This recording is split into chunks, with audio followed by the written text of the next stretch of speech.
আল্লাহ হেফাজতের মালিক, হেফাজত করেন যে কোনো শিলায়। মুসলমানদের জানাই আসসালামু আলাইকুম। অন্য ধর্মবর্ণ সকলের প্রতি আন্তরিক শুভেচ্ছা, অভিনন্দন। জয় বাংলা, জয় বঙ্গবন্ধু, জয় শেখ হাসিনা। আজ 1 ফেব্রুয়ারি সকল ভাষা সৈনিকদের প্রতি গভীর শ্রদ্ধা জানাই। 24-এর 5ই আগস্ট লাল স্বাধীনের পরে পাকিস্তানি রেখে যাওয়া রক্ত দালাল রাজাকারেরা সাধারণ ছাত্রছাত্রীদের দিয়ে শিক্ষককে অপমান করায়, দেশে অনেক অঘটন ঘটায়।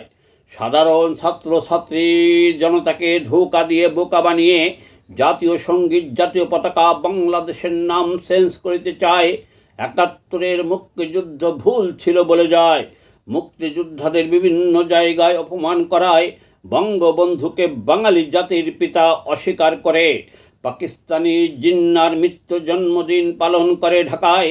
71-এর মুক্তিযুদ্ধ বঙ্গবন্ধু শেখ মুজিবুর রহমান, শেখ হাসিনা আওয়ামী লীগের নাম নিশানা মুছে দিতে চায়।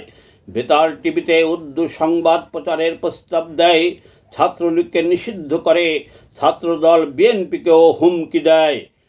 এখন দেখার বিষয়, ফেব্রুয়ারি মাসে কি বলিবে। রাষ্ট্রীয় ভাষা বাংলার পরিবর্তে তারা উর্দু করার প্রস্তাব দেবে না। ফেব্রুয়ারি মাসে, মার্চ মাসে তারা এই বাংলার প্রথম হাতিয়ার বাস খেয়ে দেশ ছেড়ে পালাবে।